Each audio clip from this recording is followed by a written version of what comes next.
Ang pagpunta ni Pablo sa Korinto. Pagkatapos noon, umalis si Pablo sa Athens at pumunta sa Korinto. Nakilala niya roon si Aquila na isang Hudyo na taga Pontus at ang asawa nitong si Priscilla. Kararating lang nila galing sa Italia dahil may utos si Emperador Claudius na ang lahat ng Hudyo ay dapat umalis sa Roma.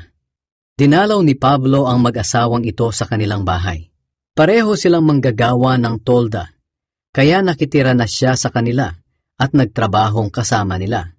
Tuwing araw ng pamamahinga, pumupunta si Pablo sa sambahan ng mga Hudyo para makipagdiskusyon dahil gusto niyang sumampalataya ang mga Hudyo at mga Griego kay Kristo. Nang dumating sina Silas at Timoteo mula sa Macedonia, ginamit ni Pablo ang buong panahon niya sa pangangaral ng salita ng Diyos. Pinatunayan niya sa mga Hudyo na si Jesus ang Kristo, pero kinontra nila si Pablo at pinagsabihan ng masama.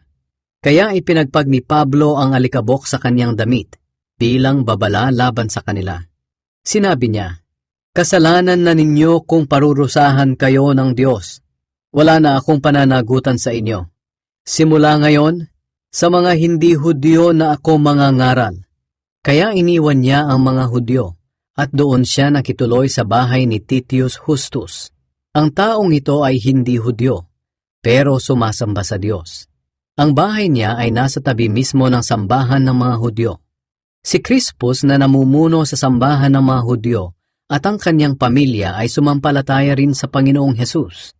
At marami pang mga taga-Korinto na nakinig kay Pablo ang sumampalataya at nagpabautismo.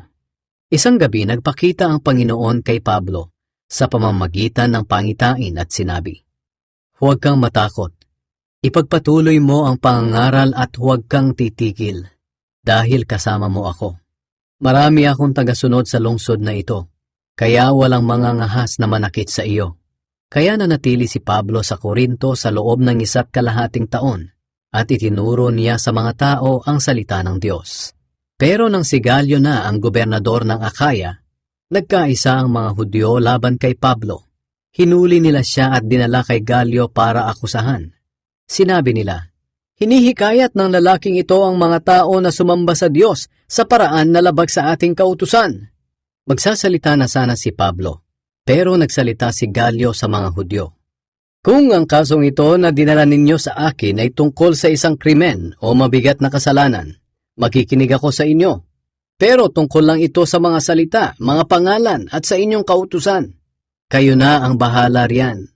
Ayaw kong humatol sa ganyang mga bagay." At pinalabas niya sila sa korte.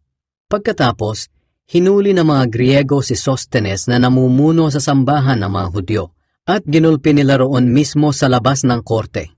Pero hindi ito pinansin ni Galyo. Ang pagbalik ni Pablo sa Antioch na sakop ng Syria. Nanatili pa si Pablo ng ilang araw sa Korinto. Pagkatapos nagpaalam siya sa mga kapatid na pumunta sa Cenchrea, kasama ang mag-asawang Priscilla at Aquila.